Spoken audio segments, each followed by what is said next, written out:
Menimcha bu narsani hamma uchastka qilayotgan akalarimiz yoki shunaqa obyekt qilayotgan usta akalarimiz bittadan olib qo'yish kerak proyektlarga. Bu bilasizlar, ordinator uchastka qilinayotganda, remont ketayotganda 20 metr, 30 metr hamma holatdan kelib chiqib turib tayyorlab oladi-da, simlari aralashib bir-biriga kirishib yotadi. Uni tovib olguncha bir yarim soatdan ko'p vaqt ketadi-da.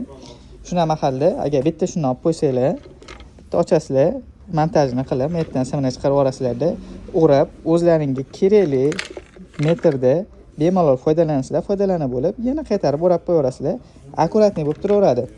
Uchastka bitayotgan mahalam rosa foydasi tegadi. Uchastka bitgandan keyin ham bilasizlar, hovlilarda, hovlini unisi burchagidan bunisi burchagiga nimadir tortish kerak, karcher o'lash kerak, shlen o'lash kerak, nimadirlar bo'ladi-da. Shuna vaziyatlarga ham bemalol ishlayveradi, akkuratniy turadi ham. Olib qo'ygan yaxshi. Nima deb o'ylaysizlar? Shu narsa xonadonlar uchun kerakmi? Izohlarda hamma o'z fikrini yozib qoldirsin. Videoga like bosib qo'yasizlar. Mabodo sizlarga kerak bo'lsa, O'zbekiston bo'yicha dastlabki xizmati ham bor. Kelaverasizlar.